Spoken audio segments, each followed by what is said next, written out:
since the 70s, 40 years ago, there's been a lot of focus on gender equality in Sweden.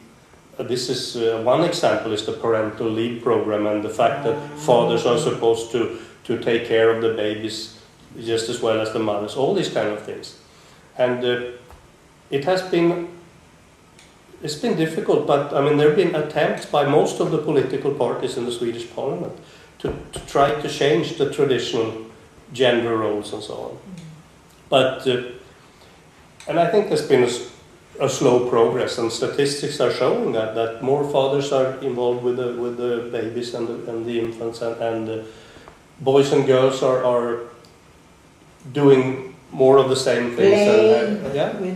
Okay. But when you now get groups of people from other cultures which have not focused on that, you feel that you take a step or two back. Yeah. Because here you get the fathers coming in to the preschools or to the after-school homes saying, I don't want my son to cook or to do these kind of things. I want him to play football. And this is not what I see. So you have many more difficult discussions because the gender roles of some cultures coming into Sweden are, as far as I'm seeing it, old-fashioned in the Swedish way. Yeah.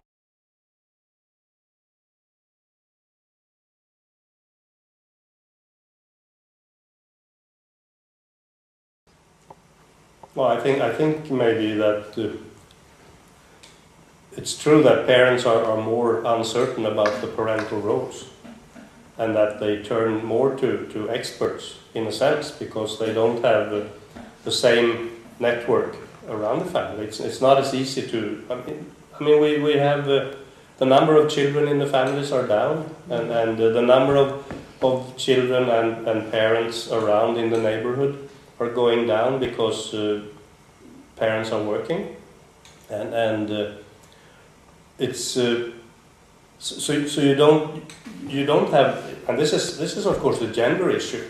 Men have never done this, so if you see that it's not a change when it comes to the fathers, that they're less uncertain about their parental role. The reverse, I would say, that they are more involved in the parental role. But for mothers, I think that it might be true that there used to be other models and mothers around to talk to more and ask, and now there might not be. So instead you turn to the preschool teachers in the open preschool, or in the walk-in clinic, the nurses, or internet. I mean, you can ask any question. You can just Google and find places where you can, what am I supposed to do? My child is not, cannot go to sleep at the time I want to, what do you think? And then you get all sorts of advice. And so I think from that perspective, when it comes to mothering, it might be more reliance on external experts than before, when the social network was more available, but not for fathers. I think the fathers are more alert and participates more.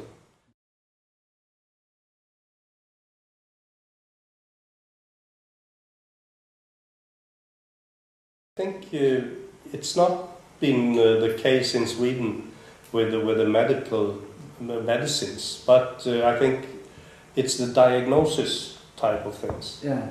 That you,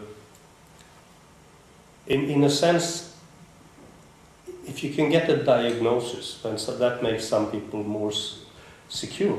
I mean, it's easy because you might have had concerns about children's behaviors, and you might not know what to do with it. And here's one child that's very aggressive or active or really making problems for others, and you don't know. But then if somebody comes in and say, well, this is an ADH something, oh, then I see. Well, that's a relief to know that it's that thing. It's not me as a parent or what we do here that's the important thing. It's that there is something medically wrong. And then it sort of removes the guilt feelings from the people around, because this was something with, and also the diagnosis sometimes is needed, to get extra support in the preschools. So that makes it, or in the schools. So that makes it important from that perspective also.